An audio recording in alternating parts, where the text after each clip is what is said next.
Check ko lang yung audio ha. Audio, mic check, mic check. Yan. Nireset ko ha. Tingnan natin. Speakers. Yun. Kaya pala walang sound. High definition. Hello. Kumusta? Yan. May audio na ba? Yung output ko pala nasa mic. Ay, Diyos ko po. Ba't nagpapalit to? Choose a device for speaking or recording. Yan, USB microphone. Okay. Kaya pala walang sound. Yan. Siguro naman okay na. Okay, guys, ulit. Take two. Let me know. Okay na po. Ay, salamat. So, pasensya na. Hindi ko alam ba't nagbago. Yung output niya napunta sa mic, kaya hindi ako marinig. Thank you. Okay guys, bibigyan ko lang kayo ng updates bago tayo magkwentuhan about yung bakunahan kahapon. Nung Saturday, sumakit yung likod ko. Ayan, sumakit pa rin yung likod ko nung Saturday eh. To the point na ano pala yun, para ako maluluha sa sakit. Tapos, pag matagal ako nakaupo, yan, sumasakit. And, nung Saturday, umattend kami ng activities dun sa simbahan ng kaibigan ko sa Spring, Texas. Yan, I was in pain, may back pain ako nun, pero tinitiis ko lang. Tapos, nag-vlog din ako sa Army Surplus Store. Christopher, good evening. Nag-vlog ako, mababa yung energy ko dahil may pain ako sa likod, pero yun, tinapos ko yung vlog. Ewan ko lang kung nahalata nung mga viewers ko, pero maraming nanood nun eh. Pero everyday nag-ano pa rin ako, nagba-back stretching. Hopefully mawala. No? Pero nag-improve na, as in hindi totally 100%. Nag-improve na to the point na nakakilos na ako eh. Inayos ko na nga nakapag oil change ako nung Sunday eh. Nung Explorer naman. Okay? So, yan ang health updates ko. No? Meron pa rin back pain pero hindi pa 100% na nawawala eh. Meron pa rin. And then pag umaatake siya, masakit talaga. Para kang may maluluha sa sakit. Anyway, ano ang updates?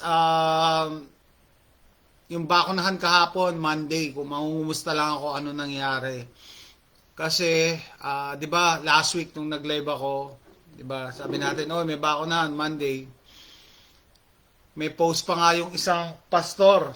Tapos may nag-comment sa kanya, sabi, bakit naman delikado yung bakunahan? Matagal na yung bakuna, matagal na yan eh.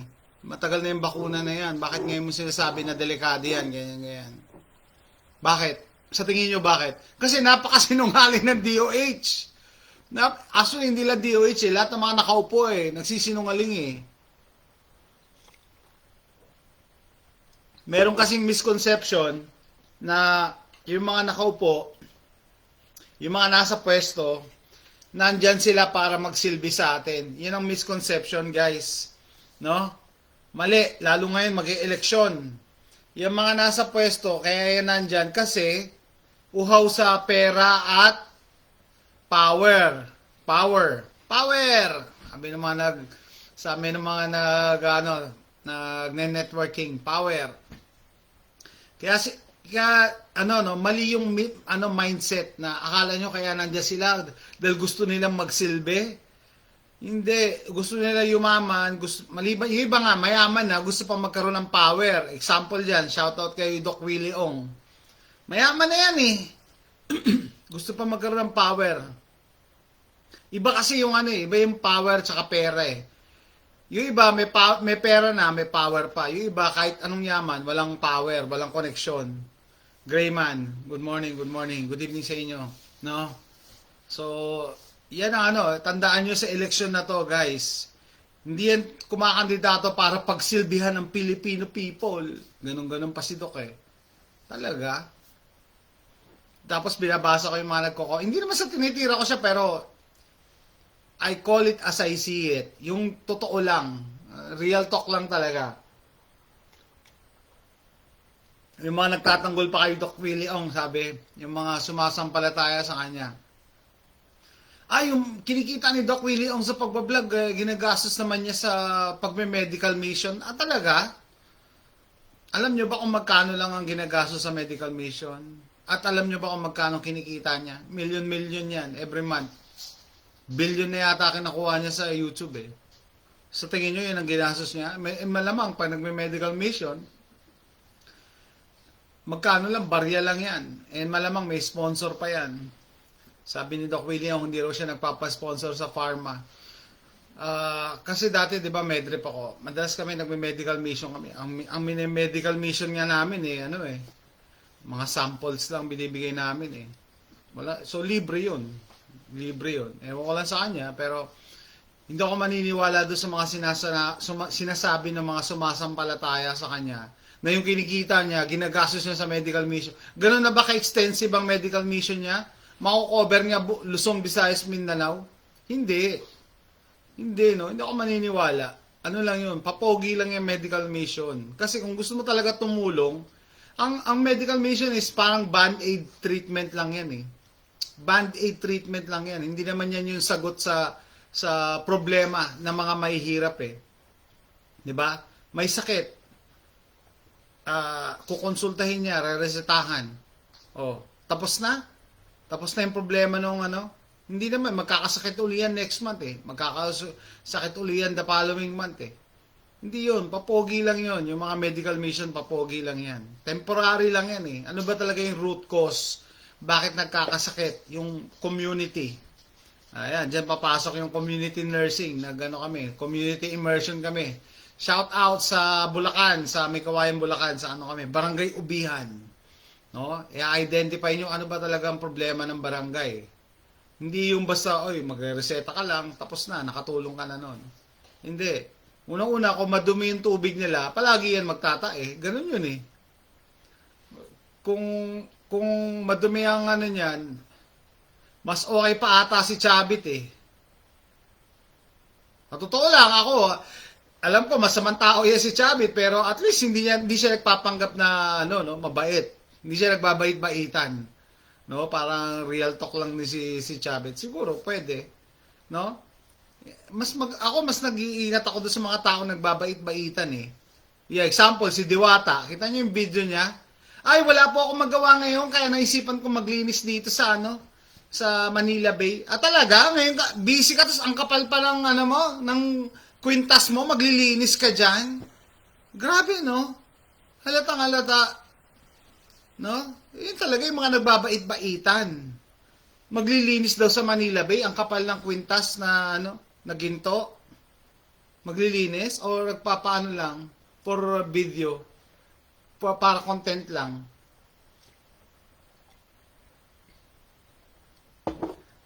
Scam yan guys, yung vendors party list.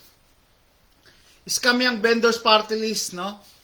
Na fact check na yan. Si Diwata, dahil popular siya lang yung pinopronta, pero pang-apat siya sa nominees. Imagine niyo pang-apat. Sino yung number 1? Parang asawa yata ng taga-COA. Commission on Audit. Ganito yan, no, guys.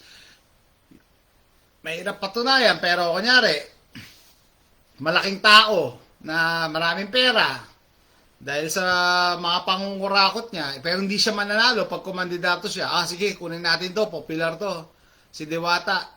Pero pang-apat yan si Diwata, Pero pagka nanalo yung vendors party list, ako ang uupo, Pero hindi ako magpapakita kasi asawa ako ng taga-COA, sabihin nila, corruption to. Di ba? Ayan, positive. First nominee ng vendors. Vendors, anong kinalaman ng vendors? Sabi ko sa inyo, example niyan, yung mga security guard dati. Tapos nung nanalo yung security guard na party list, ang representative, Mikey Arroyo. Walang kinalaman sa mga sikyo. Mikey Arroyo, guys, no? So, isa yan sa nagpapahirap sa atin, party list system. Dagdag kurakot lang yan. Kasi dagdag, pork barrel yan No? Dagdag yan, pangungurakot. Pero hindi naman talaga niya matutulungan yung mga vendors, hindi matutulungan yung mga security guard kasi yung nasa likod, yung mga trapo. Mga trapo din ang nasa likod niyan. Nagpupondo lang. So, ito ang hula ko dyan. Fearless forecast ko dyan. Yung, taga-COA na first nominee ng vendors party list. Binayaran si Diwata o bayaran kita 10 milyon ha. Ipanalo mo tong party list. Hindi naman talaga upo yung si Diwata, no? Kinukuha lang yung popularity niya. So, similar with other party list system, ganun yun, nagpupondo lang sila. Pero yung nasa likod niyan, yung uupo.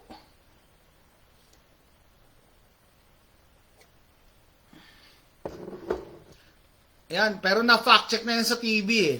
Sa balita, na taga-COA nga daw. Anyway, nagtataka lang ako sa mga kababayan natin, ano ba nakita nyo kay Diwata? Halata naman plastic yung baklang yun eh. I mean, may mga bakla na matino, may mga bakla na, pero pagkakatiwalaan nyo ba yung si Diwata? Itsura pa lang noon, tapos kung magsalita, tapos yung mga, kung i-research nyo, yung mga hidden clips, yung mga nagpapapicture sa kanya, kailangan naniningil siya ng bayad.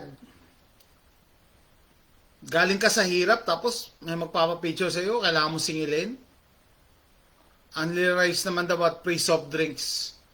Ay nako, anyway, pag nanalo pa yan, wag niyo nang talungin bakit naghihirap ang Pilipinas. Kasi we keep on voting for the same people. Yung mga trapo. Yan. Anyway, last time nag-usap na pala tayo about politics, no? Shout out sa Batangas. Vilma Santos, Governor, Vice Governor, si Lucky. Congressman, anak nila ni Recto. Family, na yan, franchise.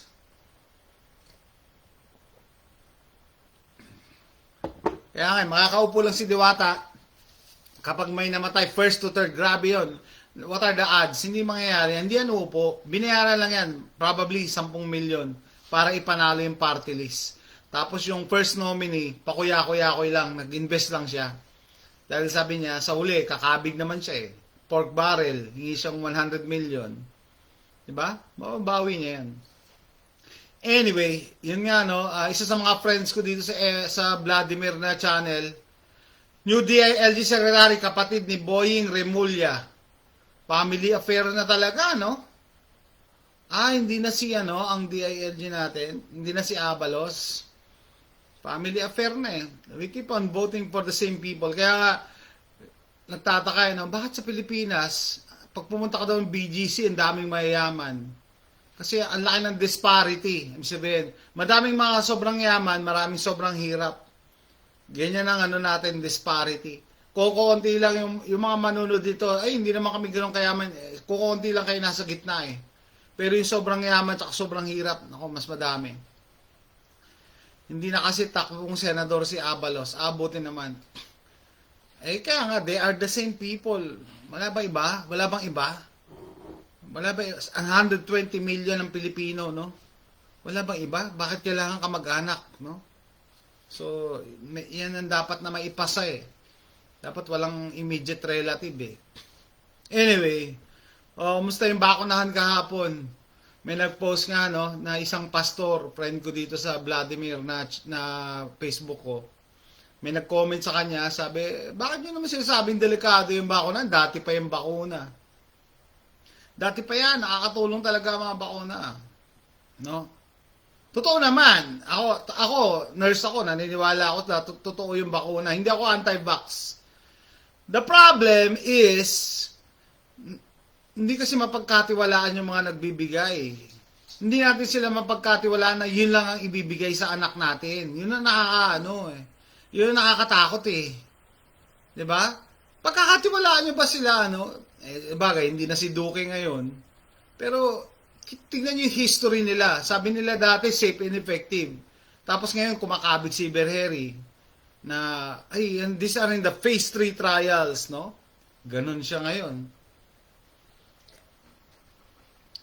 So ako, sinasabi ko, walang problema sa bakuna kung totoong bakuna. The problem is, di ba iniba nila yung definition ng bakuna para mag-fit sa BIDGO? Ang ibig sabihin, kasi ang definition dati and ever ng bakuna is live attenuated virus injected to promote immunity. Yan, parang ganon. Para mag-promote ng immunity. Ang problema, yung mga, nung i-introduce nila yung Bidcovax, nagpa-positive pa rin. So, hindi immune. So, tinanggalan nila yung immunity. Ay, hindi naman nakaka-immune yan eh.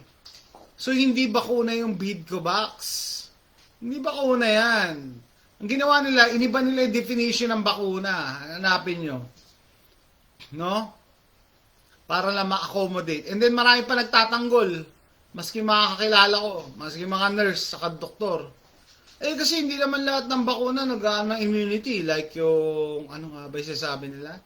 Sa chickenpox. Talaga?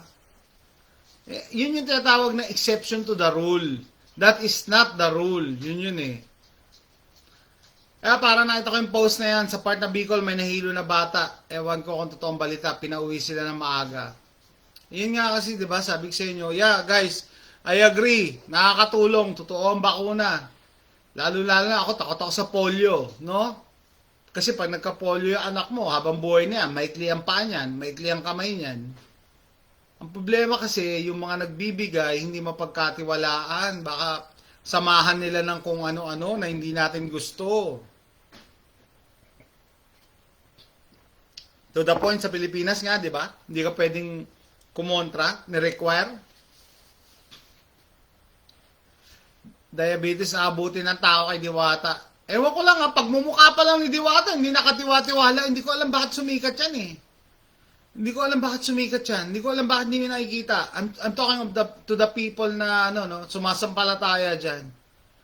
Parang na ano ko tuloy yung yung kwento na yung demonyo pag may pinasikat kahit sino pasisikatin niya eh. Kahit mali eh. 'Di ba? Hindi ko makita anong nakikita ng mga tao sumasampalataya diyan pumipila ng sandamakmak. Bakit? Bakit? Yan nga eh, never again ding back siya. Isa pa yun sa characteristics daw ng mga Pilipino, meron tayong short-term memory. Ang bilis natin makalimot. Yung Dengbaxia, kung napanood nyo yung segment sa balita, yung mga biktima ng Dengbaxia, malamang, hindi naman nila pinapalabas yung palagi. Yung in-interview mga magulang na yung mga anak nila nakikita na namamatay na pero wala silang magawa. Kahit dali nila sa ospital, anong gagawin sa ospital? Eh, nasa loob na. Inano yun eh, direct yun eh. IM yung injection. O, anong gagawin? Wala, pinanood lang nila sa ospital mamatay. O, tapos sa politiko naman, si Erap, napatunayan na nagkasala, plunder, binoto pa rin sa Manila. Si Jinggoy, kasama, plunder, binoto pa rin. Si Budot, si Bong Revilla, may anomalya pa rin, binoto pa din. Mga Marcos, may history ng pagnanakaw, binoboto pa rin. Ano ibig sabihin? Yung mga Pilipino, meron tayong short-term memory. No? Ang ikli lang na memory natin, hindi natin matandaan yung mga kasalanan nila. Ang sa akin lang, wala ba ibang tao? 120 million ng Pilipino eh. Wala ba kayo pwede ibang iboto? So similar with the Bechin, yan, Dengbaxia, nakalimutan na, oh sige, pila tayo. Lalo na yung time na ni-require na, di ba? Na hindi na daw makaka-receive yung mga 4-piece. May episode sa balita na talaga yung mga, kala mo, zombie apocalypse na eh. Nandun sa mga gate, nagmamakaawa, oy, bakunahan niyo ako, ganyan, no? Grabe. Ngayon, nasa na kaya mga tao yun? Nasa na kaya? Ano yung memory nating mga Pilipino, yung bilis natin makalimot eh. Diba? Every Friday daw magbabako na sa mga public school, kaya sinabihan ko na mga kaibigan ko may anak na mag-aaral sa wag papasukin kapag Friday hanggang November. Hindi ako nagsabi niyan, pero dapat as a parent, parang may nakita akong post ni si Ai ba yun? As a parent, alam mo na dapat kung ano mas mabuti sa anak mo. Kasi once na pumasok sa katawan niya ng anak mo, anong gagawin mo dyan? Papahigop mo? Diba? Kung totoo sana na bakuna, wala tayong problema. Sabihin, yun nga, sa tipo, sa sa polio, etc. Paano kung sa bid ko? Isasama nila. Parang dito, sinasabay na rin nila yung bid ko back sa flu box eh. Sinasabay na nila, kaya hindi na ako nagpapa-flu box din eh. Di bali na magka-flu ako, titibay pa yung resistensya ko. Parang dati sabi ko, ang tagal na ako hindi nagkaka-flu ah. Nagka-flu ako, pero okay lang. Lalagnatin ka, pero 1 to 2 days, magaling ka na. Yan yung body's way na na lalo kang lalakas eh. Kasi yung katawan mo, yan guys, yung tatawag ng immune system. Doon sa mga hindi medical related, no? Pag may pumasok na organism sa katawan mo, yung immune system, magpo-produce siya ng antibodies. Next time na may pumasok na gano'n, meron lang panlaban. Gano'n lang yun eh. Marami nagpapabayad o sadyang oo. Hindi ko rin alam eh. Kaya nga nandito tayo guys para ma-educate yung mga kababayan natin eh. No? Unang-una, huwag kayong basta-basta maniwala. Do your own research. I'm talking as a parent, no? Kung kayo magulang na. Kasi walang laban o bawi pagdating sa mga anak natin eh. Pag may nangyari diyan, hindi mo pwedeng bawi, higupin nyo. Hindi mo pwedeng ipahigup eh. 'Di ba? Kaya si AJ yung bunso ko, ayoko rin palagyan ng pabigyan ng HPV. Nang dahil sa Smart Magic, dapat mano-mano lang.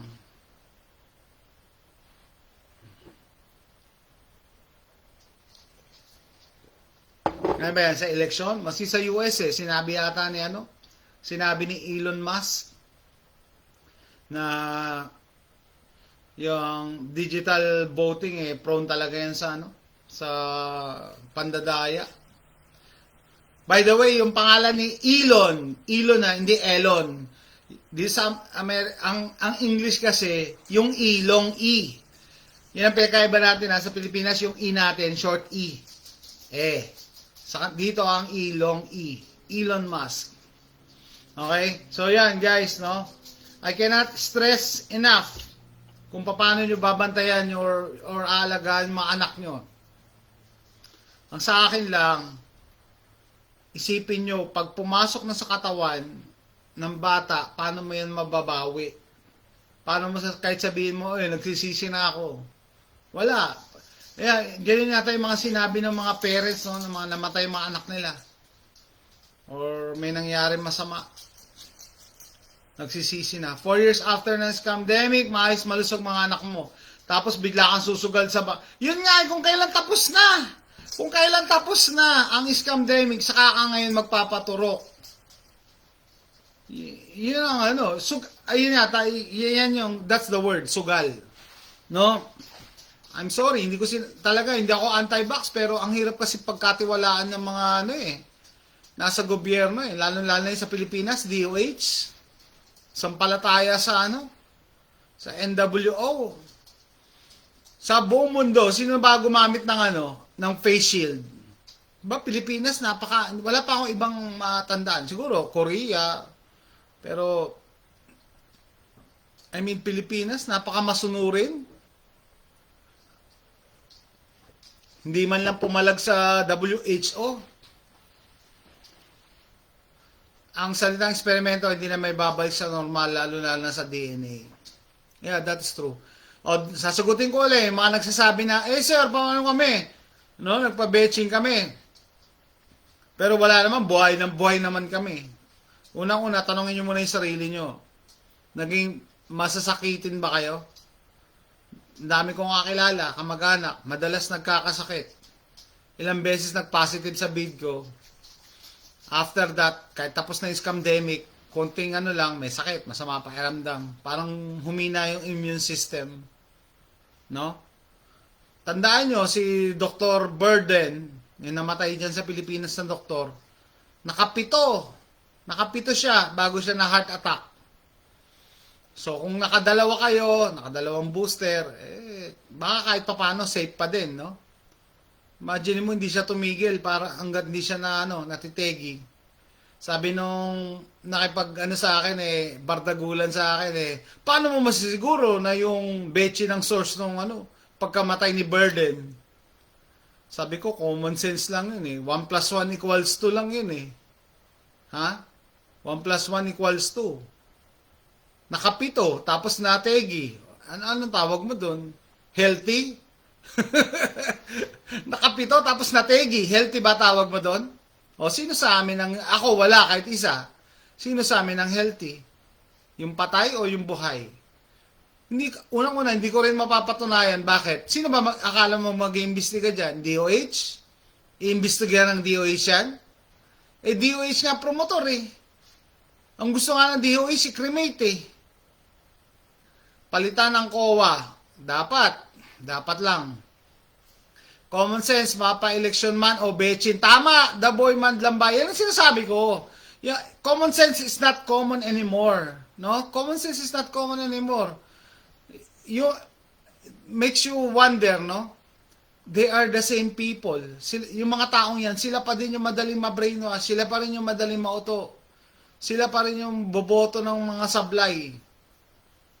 Nasa mindset yata yan mindset mass formation. Yan lang nila Ewan ko ba, no? Yung parang yung ate ko sampalataya sa betchin, sampalataya din sa climate change. Namamasyal kami sa Beaumont, Texas, no? Na may kausap siya na Amerikana. Yung Amerikana tour guide. Nagulat ako bumanat ng climate change yung ate ko galing Pilipinas napailing ako 'Di ba? Kung sino yung mga naniniwala sa betchin, sila rin yung naniniwala sa climate change. They are the same people. Bakit? No? Bakit kaya? Hindi ko rin maisip kung bakit. Los Angeles Minds shared. Thank you. Hindi ko rin alam kung bakit. Pero hindi naman sila mga mga nakapag-aral pa nga Mataas ang posisyon sa trabaho. No? But they are the same people. Naniniwala sa betchin, naniniwala sa climate change, naniniwala sa pangako ng politiko. Diba? Bakit? Kasi, meron ako nakita isang meme na, ayoko na mag-isip, ikaw na lang mag-isip para sa akin. Parang ganon. Ayaw nilang gamitin yung nila, yung discernment. Ayaw nilang pag-isipan lahat ng bagay kasi parang mahirap mag-isip para sa kanila. No? So, yun guys. No? Common sense. Common sense lang Yung mga nag-take ng betchin, namatay, nagkasakit, nagpa-positive. Hindi nag-take ng betchin, ayan, malakas, nagbablog pa. Kahit may back pain, nagbablog pa. Ano pang katibayan ang hinihingi mo? Kaya nga ako palagi ako nagpo-post nagba-basketball ako, nagka-camping, nag-outdoors. Hindi ako nagmamas sa labas. Ba't ako namamatay? Hindi siya excited ako mamatay, no? Pero pinapakita ko lang sa inyo yung panluloko na ginawa nila. No? Yung pananakot na ginawa nila. And sad to say, guys, nabubisit ako, sa Pilipinas, meron pa rin mga nagmamas. Nagbablog pa nga hindi nahiya Minsan hindi ako nakakatiis na mag-comment Bakit nakamask ka pa rin? 2024 na. Diba? Hindi pa rin niya alam. Hindi niya pa rin alam na naloko siya. No? Hindi ko pala mabasa. Noong unang panahon, maganda betchin sa elementary pa ako. Simula grade 2 hanggang grade 5 may peklat. Lepen pa. Noong unang panahon, totoo naman talaga na no, talagang totoong betchin na kasi wala silang agenda Ang agenda lang nila dati is maproteksyon na ng population. Pero ang nangyari ngayon, nagmamadali sila dahil sa Agenda 2025, Agenda 2030. Kasi mamamatay na yung mga nakaupo, yung mga nasa likod nito Yan si Klaus Schwab, may sakit na yan. Sino nga yan? Si George Soros, nako. Isang bulate na lang yata hindi pumipirma dyan kay George Soros Kaya nagmamadali na sila na implement yung nila, yung evil plan nila, no? para makita panlahabang buhay sila. Pero noong unang panahon talaga ano rin kami. Kasi totoo naman, proven. No, I'm sorry do sa mga kumukontra about sa sa vaccine. May totoo naman talagang vaccine. Ang problema nga yung inintroduce nilang Bidcovax, hindi siya vaccine. Hindi siya vaccine, hindi siya nagpo-provide ng immunity unang-una. Pangalawa, hindi nila na-isolate paano sila nakapag-produce. Kaya ang ginawa nila, nagpapalusit sila, bagong technology, gumagawa kami ng protein spike protein ginamit namin. Talaga, bakit? Bakit spike protein ginamit nyo? Kasi hindi nyo ma-isolate yung mismong organism para makapag-produce kayo ng vaccine. Paano na ma-isolate? Kasi imaginary yun Sir, sasabihin pa ba sa magulang na wag sila pumayag about sa bakuna school? Mismo magulang ang mga anak nila ay wala pa nararamdaman sa katawan nila.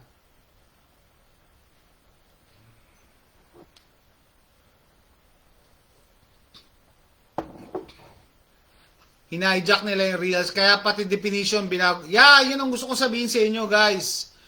Di ba, binago nila yung mga definition, tapos anong sinasabi nila, di ba, na slogan? Trust the science. Trust the science. Which is the most unscientific statement na pwede mong sabihin. Yung trust lang, di ba? Dapat daw, ang correct statement yan, question the science. Pero hindi, sabihin nila, pinrogram tayo lahat. Trust the science. Huwag ka na magtanong. No? Sumunod ka na lang. Yan din ang sabi sa akin ng mga kakilala ko, yung kamag-anak ko. Sumunod ka na lang kasi. Magpapakuna na kasi kayo. Dati, group chat namin magkakapatid Magpapakuna na kasi kayo. Ang sagot ko, bakit? Bakit? Nabuhay nga ako ng walang ganyan 2 years Noong 2023 yata nagchat-chat kami. Tapos ngayon, magpapabakuna ako. Bakit?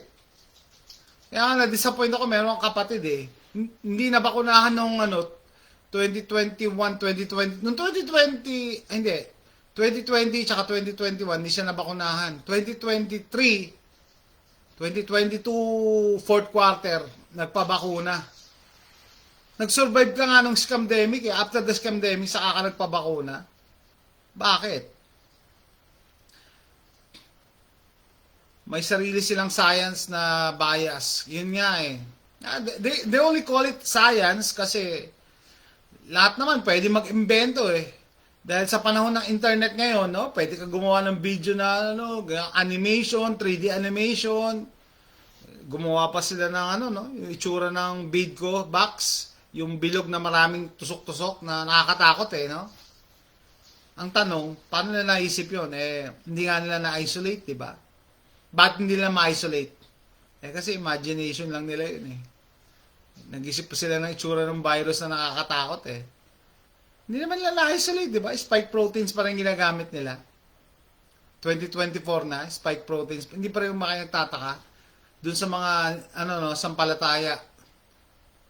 Ba't hanggang ngayon, spike protein ginagamit nila? Yung Astra, nag-pull out na sa market. Sa Pilipinas yata, hindi pa rin yata pinupull out dyan. Dahil masyadong masunurin yung Malaki yata binayad kila yan sa DOH. Kaya never dyan magpo-pull out. Ang kapitbahay namin, 3 tusok, first, second dose at pang last booster nurse siya na lalaki kasi frontliner nung una. Tama, yan pa frontliner, Nung una healthy body siya tapos nanghihina sa katagalan, masakitin na siya. Hindi na nagtatagal, matamlay na katawan at bumibigay na katawan, nawawala, napakasakit na pangyayari. Similar with yung friend ng misis ko sa California, mag-asawang nurse, nagiging sakitin. Paano malalaman? Palagi nagpo-post sa FB na, masama na naman daw pakiramdam niya. Buti nga yun, nagpo-post Yung iba talagang tinatago nila May kilala ba kayong ganon? Alam nyo may sakit pero tinatago, hindi pinopost, hindi pinagsasabi. Pero magugulat ka na lang, nagkasakit pala yan last week. Hindi niya pinopost siya, hindi niya pinapaalam. Natatawa ako sa term na inimbento nila kapag healthy ka at malakas pero bigla nagpa-positive sa fake asymptomatic. Kaya nga sabi ko sa inyo guys, pag yung kakilala namin dito, nurse, hindi, teacher, mag-asawang teacher, so matalino, teacher Teacher sa Amerika eh. Nung narinig nila yung asymptomatic, takot na takot sila sa asymptomatic. Talaga? Sabi ng misis ko, kaya nga asymptomatic kasi malakas yung katawan eh. Nilalabanan yung kung ano man yung pumasok sa katawan niya eh. Ibig sabihin, hindi siya na-overcome ng virus eh. Lumalaban talaga yung katawan. Kaya, pero ang ginawa nila, di ba kinatakutan pa pati mga positive na healthy, na walang nararamdaman, nilabelan asymptomatic. So nobody is safe.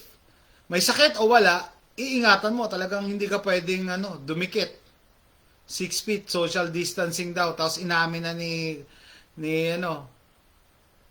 na hindi totoo yung 6 feet social distancing. Wala naman talaga sa libro yan eh. I challenge you guys, no? Pakita nyo sa akin yung libro na nagsasabing 6 feet social distancing. Ha? Inimbento lang yan ni Fauci. Bakit? Ito ang hula ko dyan.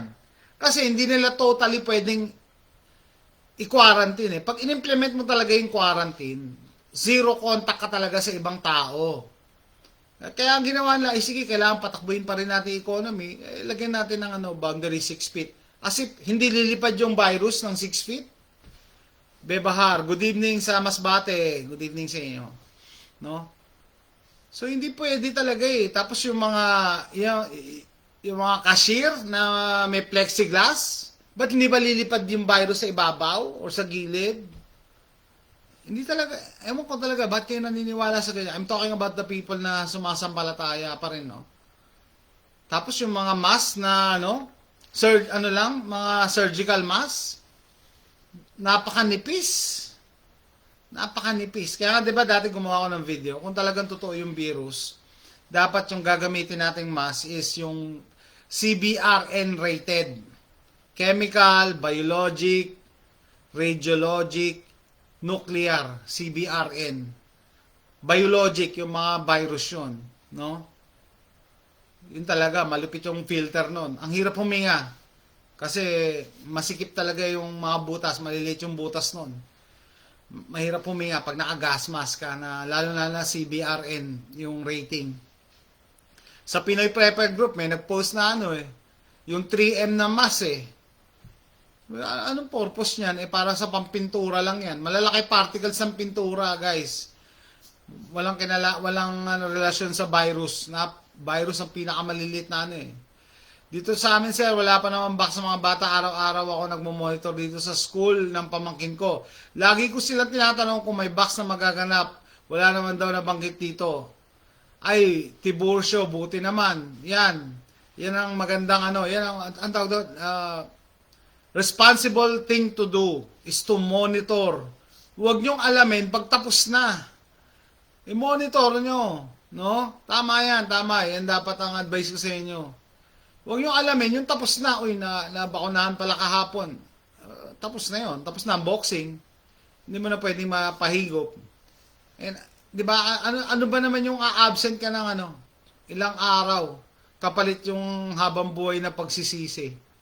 Yun yung minsan imagine ko nga yun, pinapanood ko yung documentary ng Deng Vaxia, no? Nakita mo yung anak mo, namamatay na. Walang magawa yung mga doktor. Anong inject nila dyan? Wala naman. Pinanood lang talaga nila mamatay yung bata, yung mga anak. Hindi naman niya mahihigop eh. Lalo na kung nakakabit sa DNA. Di ba? Basta yun ang na-observe ko. Hindi naman lahat, no? Bibigyan ko pa rin ng pag-asa yung may mga betchin. Kasi ako naniniwala ako, hindi lahat ng ni-roll out nila may lason. Hinaluan lang nila yan para hindi sila matrace. Para yung crime nila is untraceable. Ano yung sabihin? Hindi lahat ng nabetchinan may lason. Yung iba dyan malamang distilled water. Bakit ko nasabi? Kasi yung iba, immediate yung effect eh. Pagkatusok doon mismo sa Betchination Center nahihilo na, sumama na pakiramdam. Pero yung iba, wala lang, sumakit lang to, yung tusok lang naramdaman nila. Na-observe ko talaga yan sa mga kakilala ko. Pati kamag-anak ko. No? Yung iba, natusok lang, wala lang, masakit lang yung pain, pero wala. Pero yung iba, yung nagkasakit, sumama pakiramdam, yung nga sa California, sumama daw pakiramdam, hindi na kaya mag-drive. hinatid pa hanggang bahay. Ganun kasama ah. Tapos yung kaibigan ko dito, nagkaroon ng temporary paralysis na ihi sa brief. O yun talaga, may na-receive ka talaga lason pagka ganun. Pero pag yung wala lang, ay medyo ano ka na, kahit papano may chance ka. I'm sorry to say, based on observation to. Kasi imposibleng lahat yan, nilagyan nila ng lason. Bakit? Madaling matrace. O sabihin, kuha lang tayo ng ng sample ng vial, huli agad sila. Pero pag kinalat nila, mahirap matrace kung anong batch yung may lason. No? Kaya nga yung iba kita nyo, Dr. Burden, inabot ng 7 bago niya parang Russian roulette. Inabot ng 7 sa kanya na tsempuhan yung totoong lason. Imagine nyo guys, ikaw magpabetchin ka ng 7, 2 first dose, tapos the rest puro booster na. Nung pang 7 niya, na heart attack na siya. No? Boom. Yun na, nag-produce na siguro ng blood clot yun. Napanood ba yung died suddenly? Panoorin nyo sa Rumble kung hindi nyo pa napapanood. Dati kasi, as a nurse, akala ko, kaya ng aspirin na tunawin. Blood clot lang pala tutunawin natin yan. Kaya, ina-advise ko sa mga kilala ko, mag-aspirin everyday. Ang problema, nung napanood ko yung died suddenly, nung kinukuha ng mga nag-iimbalsa mo yung blood clot, parang rubber. Paano mo tutunawin yung parang goma na? Kaya pala namamatay kasi rubbery. No? Masyadong malapot. Hindi ko alam talagang ano yun. Man-made yung blood clot eh. May mga mayaman ang kadalasan naka-face mask dito. Naturingan man tapos ng university. Yeah, the boy Madlambayan, hindi nga yan wala sa status, wala sa pinag-aralan. May explanation na yan si Good Patriot sa YouTube eh. Mass formation, hanapin nyo. Good Patriot, mass formation. Ang mas madali talagang ma-brainwash yung mga may matataas na pinag-aralan. Sa totoo lang, yun ang explanation. Kasi, alam nyo, yung schooling, parang naniniwala na ako, di ba? Ginawa daw ni Rockefeller yan para maging masunurin tayo. Hindi talaga para maging successful eh. Meron pa nagsasabi, college is a scam. No? Scam daw ang college. Totoo naman, yung pamangkin ko, pinag-aaral ng ate ko dyan sa FEU. Magkano yung tuition? 70,000 per sem. Anong trabaho ngayon? Sa real estate. Ang pinag-aralan is psychology. So, graduate lang na pero iba naman ang trabaho. Di ba? Hindi mo mababawi halos yung ginastos mo sa pag-aaral eh. Oo nga, tama. Kaya yung iba tuloy-tuloy pa rin ang betching. Kaya nga sila, di ba? Naisip ng mga tao nasa likod nito, yung mga masamang tao. O sige, hindi natin pwedeng isang batch, puro lason. Alam naman lahat yan, magtumbahan mass grave yan. Ira-random natin yan. Tapos, hanggang di ba, unlimited booster? O, yan. Kaya pampito, jackpot si Burden. Yung iba malas, first 2 dose. Yung iba nga, yung first dose, di ba, yung first 2 dose. First dose, wala daw eh. Yung pangalawang dose, nadadali eh.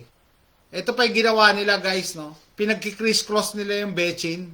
Napansin nyo, binago nila. Dapat, kung ano yung betchin mo, yun lang dapat. Ay hindi, pwede na kasi, kakaubusan sa Pilipinas, no?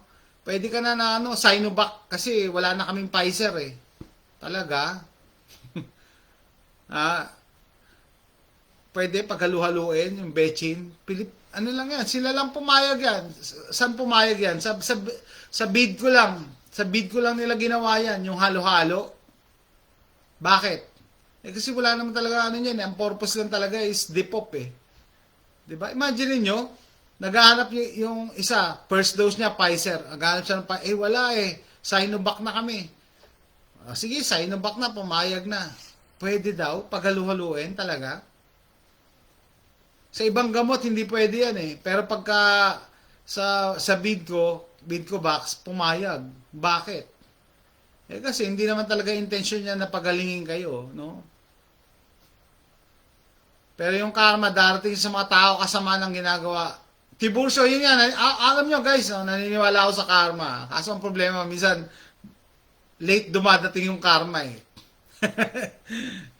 May share ako sa inyo, hindi naman nanonood sa amin. Parang yung, pwede ko ba i-share dito? Makakawain ako nung ano eh, kamag-anak namin eh. Basta yung may kamag-anak kami, no, binenta yung bahay, hindi man lang hinatian yung mga kapatid. No, yun na lang. Hindi man lang hinatian, nabenta lang 15 million yung bahay diyan sa Pilipinas. Hindi man lang hinatian, sinarili niya. Sabi ang hula eh yung ano, yung babae ang nasa likod niyan eh. Tapos nagpunta sa Amerika, after 1 year, yung babae na stroke. Na stroke. Tapos after 1 year uli, nakaligtas siya, na stroke uli. Kaya isang araw, nag-usap ka, ano kaya, karma kaya yun? Baka. Baka. Sana hindi laso natanggap na betche ng aking pamilya, Celia Lombra. Ako rin, no? Sana hindi. Sana hindi. No, think positive. Ang sa akin lang, kung na-coerce, kung napilitan kayo dun sa first 2 dose, wag na kayong mag-only booster.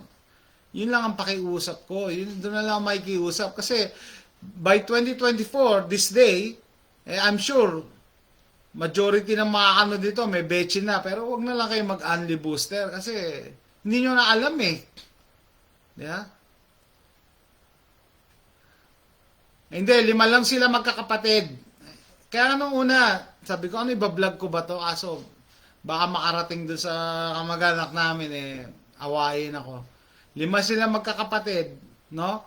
Doon sila, yung panganay kasi, nag-abroad, nagpunta Saudi, pero dumating yung time na, parang ancestral na nila yun eh. Doon lumaki, magkakapatid eh. Ano? Nung umuwi na yung panganay, pinalipat niya yung pangalan ng bahay sa kanya, kasi siya daw gumagastos. Pero kahit na, bilang kapatid, dapat may share ka doon eh. No? Sabi ko nga, ayun nga, ikukwento ko na ba? Ikukwento ko na ba? Lako, kawayin ako eh. Sige, mag-iipon ako ng lakas ng loob. Kasi maganda rin learning experience yun, guys. Doon ako napaisip eh, totoo nga siguro yung karma. Imagine mo, 15 million. Hindi man lang binahagian yung 5 sila magkakapatid eh. Yung 4. Kahit hindi na lahat yung 4 eh, kahit yung pinaka naghihirap lang eh. Sabi nga namin kahit bigyan lang ng 20,000 or 50,000 eh. Hindi na kawalan yun. 15 million ang binenta sa bahay. I mean, 'di ba? Para kamkamin mo lang lahat para sa iyo. Parang is it too much na magbigay ka ng kahit barya? Hindi. Tapos ang nangyari, yun nga, first year sa Amerika na-stroke, naka-recover. Sa Amerika kasi, iba yung healthcare dito, di ba? Papagalingin ka talaga eh. Nag-survive. Kaso na-stroke na naman recently, 2 months ago. Meron ako niyan, ako. Meron ako dyan, Los Angeles. Siguro, next vlog ko. Kasi yung kaibigan ko, meron din ganyan sitwasyon dyan sa Pilipinas. Buhay pa yung nanay nila, patay na yung tatay, buhay pa yung nanay, pero senile na. Hindi na tama yung pag-iisip. 4 sila magkakapatid. Yung 3 magkakapatid, gusto ng paghati-hatian yung mga properties dyan sa Pilipinas. No, buhay pa yung nanay, sabi nung panganay, kaibigan ko, paano yung gagastusin ni mama sa sa ospital, sa kaya nagulat siya nung umuwi siya sa Pilipinas na nawawala daw yung pagiging kamag-anak, kapatid, pagdating sa pera. Kaya siguro maganda rin magkwento, not because na may gusto ko siraan, pero siguro learning experience, no? And para matuto tayo, no? Para matuto rin, no? Pagdating sa pera, talaga, kahit kapatid mo, no? Magkakaano-ano. Kaya siguro, siguro one of these days magkukwento ako ng ganyan talaga, natin. Anyway, hindi ko naman, kaya nga gumawa ako ng Facebook na ganito para hindi ko friend no? Important po yan, para malaman, we are interested. Okay, sige. Sige, sige. I-separate ko na lang. Kasi pag patapos na tayo dito. Sige, magkukwento ako ng ano. Magbablog ako about that. Kasi, ano yun eh. Tama. Learning experience yun para sa ating lahat. Pagka nagkwento tayo ng mga ganun, nag-share tayo dahil totoong nangyayari. No? Minsan, yung nangyayari sa totoong buhay, mas mapapailing ka eh. Kumpara sa mga napapanood mo sa pelikula lang eh. Sabi ko, talaga, totoo ganyan nangyari. Ha? 15 million pinagbenta ng bahay, kinamkam lang ng panganay. Hindi man lang inambunan yung mga kapatid. Tapos ngayon, na-stroke yung asawa niya, na-stroke uli. Ay, nako. May mga ganin talaga na tao. Kaya nga, and then, ito nga, doon ko rin maano yung analysis. How much is too much? Di ba dati, noong unang panahon, pag binigyan ka ng 1 milyon, masaya ka na. Imagine mo ngayon, may 15 million ka, hindi ka pa rin masaya. Ibig sabihin, di ba sobra-sobra na yon? No? Kailangan talaga ganun kalaki. Tapos pinaka-excited sa rin mga gumakas nagbebenta tapos walang hatian. Oo, nako. Hindi rin ako makapaniwala eh. Hindi ako makapaniwala. Sabihin ko na sa inyo, actually, sa asawa ko yan eh. Pero gagawa ko na ng separate kwento. Yung asawa ko kasi bunso. Bunso sa kanila, 5. Tapos may group chat pa sila. Ang sabi pa sa kanya, ang pangit pa ng pagkakasabi ng kuya niya eh. Pinatira lang daw sila doon. Talaga, doon lumaki doon sila lumaki. Paano pinatira? Yeah, masalimuot pero hula ko talaga karma yung nangyari. No, I'm not wishing them bad, pero yun ang pumasok sa isip ko nung nung nalaman namin na na-stroke na naman eh. No? Yung kuya ng asawa ko, no? So, nung kinuwento namin yan sa kaibigan ko, nanggagalaiti yung kaibigan ko dito. Talaga, ba't di man lang binigyan yung, yung asawa mo? Sabi ko nga, hindi na nga kami humingi eh. Para na lang doon sa iba niyang kapatid na meron silang kapatid na naghihirap eh. Ewan ko. No? Talaga, totoo yung karma. Kaya, matakot kayo pagka meron ko. Alam nyo guys, meron ako, ito kinikilabutan ako. Meron ako isi-share sa inyo. Meron ako natutunan nung 5 taon kong pag-medrep sa Unilab eh. Yung sabi nung operations manager namin, nung binisita ako sa Quezon, territory ko yung Quezon eh. Ang sabi niya, although asshole yung operations manager, ito hindi ko makalimutan, sabi niya, dapat daw, mas maganda na may utang sa'yo yung tadhana. Alam niyo ba yon? Tandaan niyo guys mas maganda na may utang sa'yo yung tadhana kaysa the other way around. Ano ibig sabihin? No? Mas maganda yung may ginawa ang good deed na wala kang nakuhang kapalit. Kasi malay mo, masusurprise ka na lang, may biglang darating na blessing. Kaysa yung ikaw yung nanlamang, na yung iba dyan hindi makatulog eh, baka mamaya balikan sila anytime. Di ba? So tama naman yun. Kaya hindi ko makalimutan yun eh. Sabi nung OM namin eh, mas maganda may utang sa iyo yung tadhana. Kaya nga, nung isang araw, nung last week, nakwento ko sa inyo, di ba, nasagi yung expedition ko. Hindi naman na-damage yung expedition, pero yung bike rack ko lang napipila ng konti. Sabi nung kaibigan ko, ano may sabi niya sa akin? Nagkatotoo daw yung premonition ko kasi parang alam ko talaga na magkakaroon ng aksidente kasi pumwesto kami sa restaurant sa tapat ng bintana, nakarap ako sa sasakyan ko. Ako talaga nagpumilit. Sabi ko, dito tayo para makita ko yung kotse ko. No? Sabi niya, maniniwala na ako na matindi yung premonition mo. Tumaya ka sa loto. Tumaya ako sa loto ng time na yun. Sabi ko, sige, tataya ako sa loto kasi matagal nang may utang sa akin yung tadhana eh. Palagi na lang yung mga puro masama yung nangyayari sa akin eh. Baka naman pwede bumawi. Sana naman bumawi yung tadhana. Sir, kapag magpapagawa ng house and siblings, mga family house, dapat pag-usapan akong mag-advance, dapat consider na yon. 5 example. Ito nga, di ba? di ba sabi ko sa misis ko nga, pero gagawin ko na separate kwento. Sa misis ko nga yun, no? Ang ginawa pa ng kuya niya, niloan yun sa bangko para maipa-renovate, para mapaganda.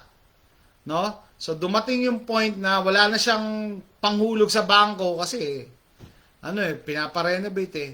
Nag-message sa amin, umuutang. Yung utang na hingi walang bayaran. So, umutang sa misis ko, pambayad 2 buwan. Tapos nung nabenta ng 15 million, hindi man lang kami binayaran, hindi man lang hinatian. Thank you, wala. Deadma lang.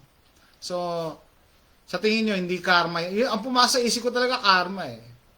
Kaya sabi ko sa inyo guys, kung mapanood nito siguro, ang take away nyo, no? Mas maganda may utang sa inyo ang tadhana. Ibig sabihin, magtanim na kayo ng kabutihan kasi anytime, baka bumawi yung tadhana sa inyo. Masusurprise ka talaga. No? Yun yung magandang surprise, no? Na bumawi yung tadhana sa'yo. Gumante dahil sa mga kabutihan mong itinanim in the past. Kaysa gumawa ka ng masama ngayon, tapos magugulat ka na lang, sisingiling ka. Yun yung nakakatakot. So, yeah, Pamela Duran, good evening, good evening. Well, you wait for your siblings to tell you if they do not need the Yeah, yun din, no? Sa Pilipinas naman, sa Pilipinas din, merong lupa yung mami ko dyan sa Cavite. 8 kami magkakapatid, no? Etong problema, yung panganay namin, binibrainwash yung nanay ko na ang sabi ng nanay ko, yung ipapamana niya daw yun, doon sa pamangkin namin, doon sa anak ng panganay. Sabi ko, bakit anong share ko dyan? Diba? Kung ako dapat, bilang anak, dapat meron din ako share dyan, no? Parang legally speaking yata, meron akong share dyan. Hintayin nyo na ipamigay ko yung gusto ko, kung kanino ko gusto. Ganon din. Kaya nga nagugulat kami, no? Pagdating sa pera talaga. Yan, masalimuot. Huwag kayo papatakot, karapatan yun, tumanggi. Yung may utang na loob, parang ang insurance policy na sigurado. Labag sa batas ang Yeah, I know, no? Ang problema sa Pilipinas, yung mga nagpapatupad sa batas mismo, ultimo nga presidente dati, di ba si Duterte, papakulong daw kayo pag hindi kayo nagpa-betchin. Ang hirap mag-resist sa Pilipinas. I remember those times ng panahon ni Duterte. Ang dami nagkokonsulta sa sa One Dakila. Sir, ano po gagawin namin? Ganito, required sa mga teacher, pinapuwersa magpa-betchin. Diba, paano? Yung mga principal mismo, pasimuno, labag talaga sa batas yan. Kaso, masalimuot.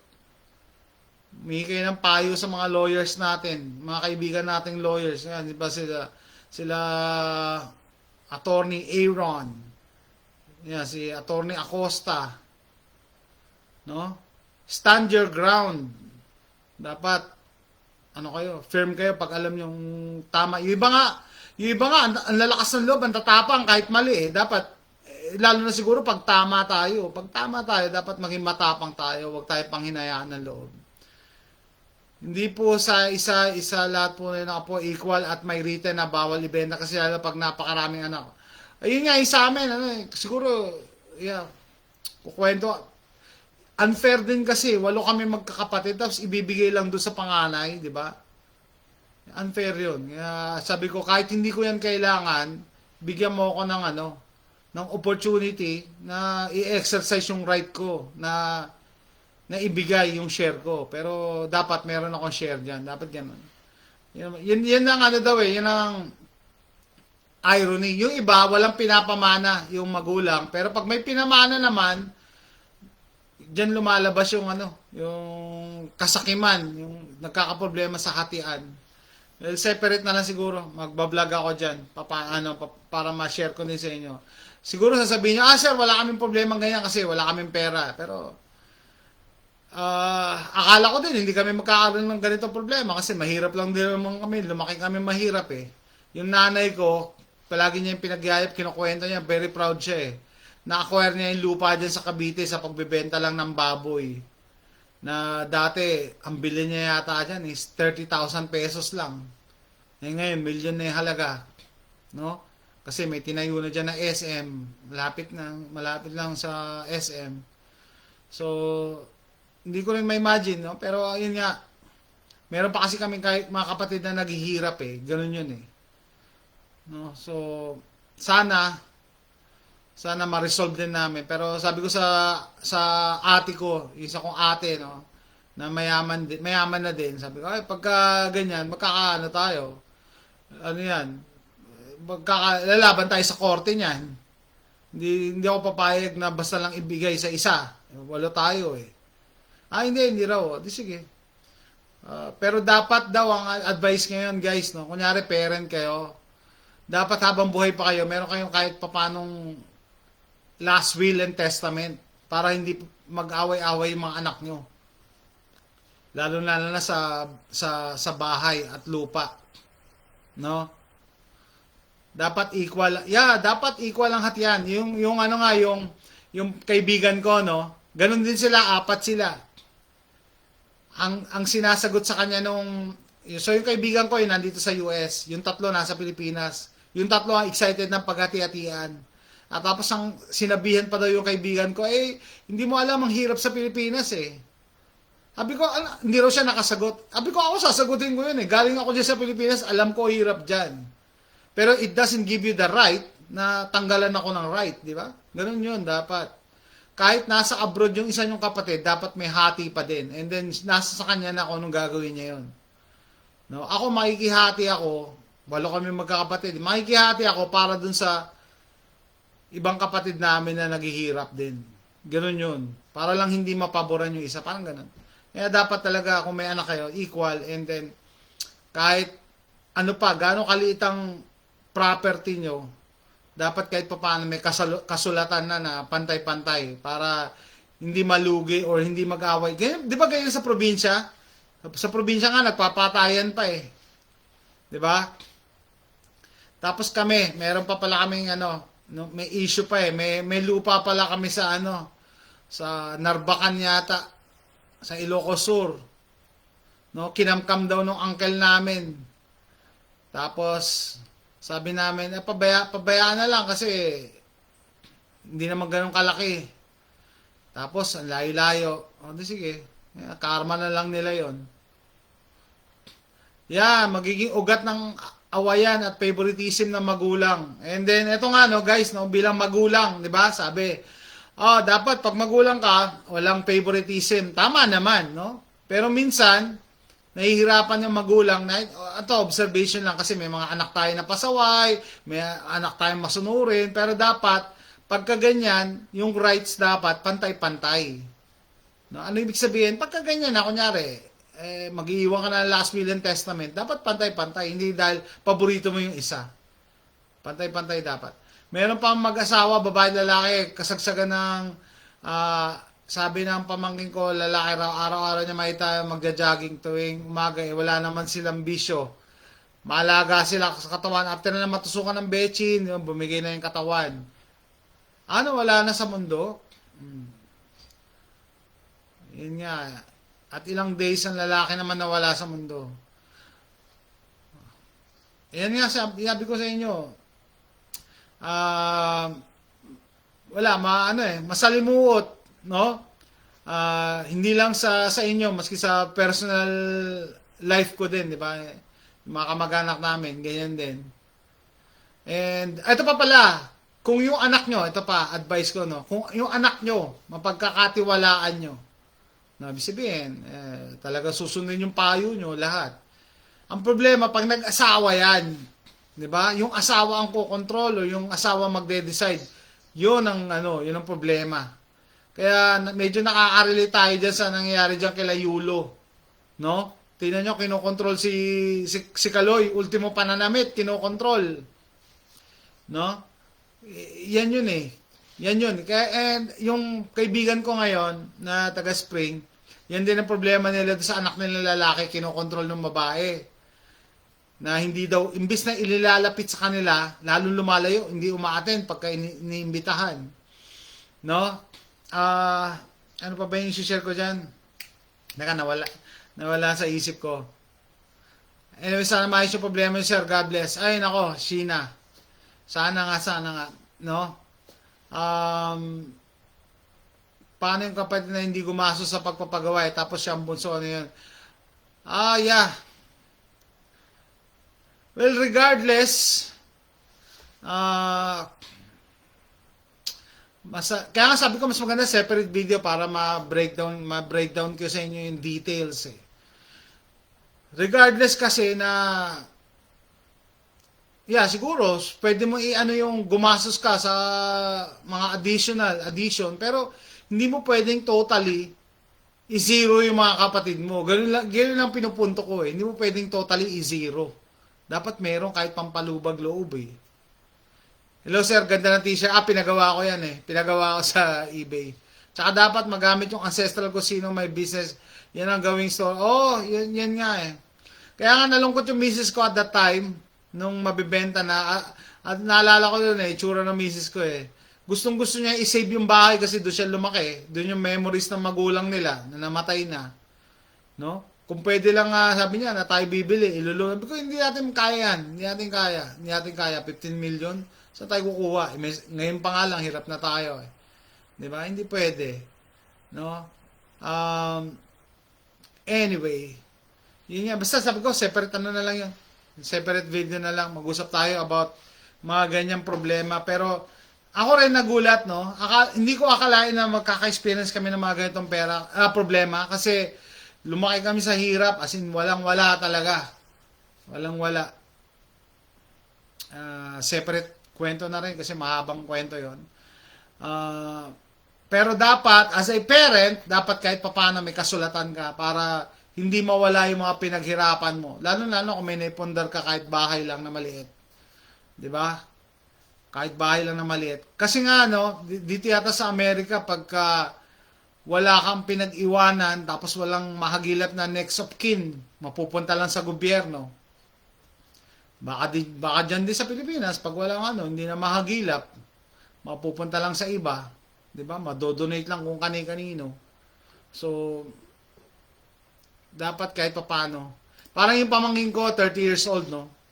Sabi ko sa kanya, oy, dapat, meron kang nakaready na, oy, bata pa ako eh.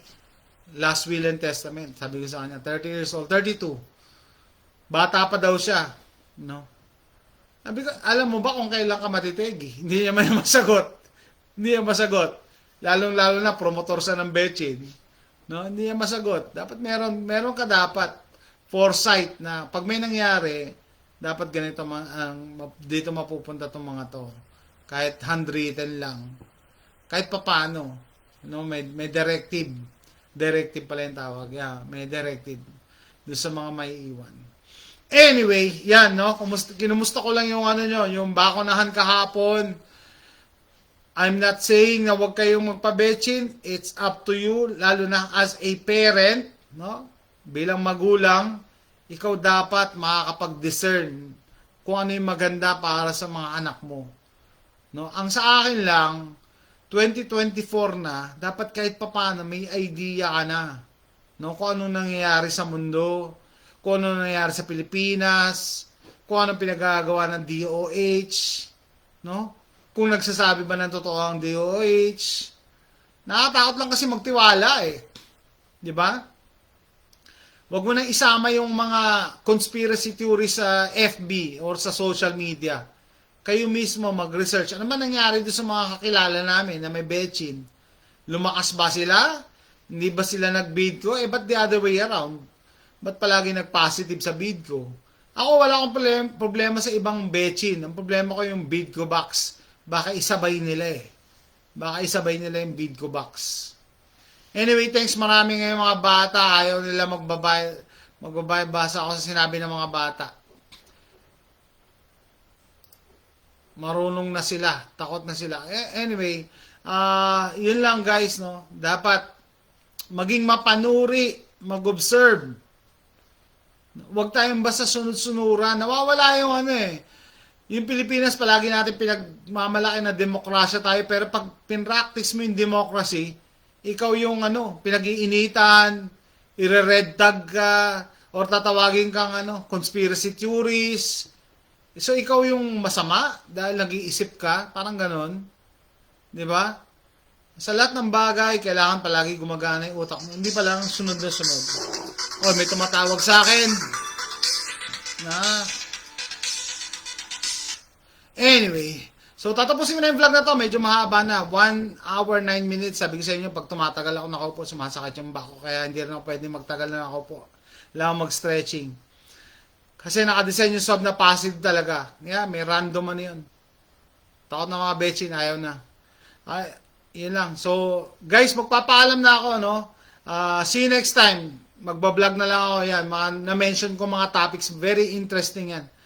Hindi, baka sabihin nyo ba, wala kaming ano dyan kasi wala kami may papamana. You will be surprised, no? Kahit hindi, hindi material na bagay, kahit paano dapat meron kang kasulatan. Para, kasi nga, sa panahon ngayon, hindi natin alam eh. Alam nyo ba kung kailan kayo, di ba, matitegi? Hindi, wala naman nakakalam eh. Mas maganda yung, meron kang prepared. Di ba? Na, pag yan 10-11 na dito. Salamat sa pag-join sa akin bago kayo matulog. See you next time. Bye.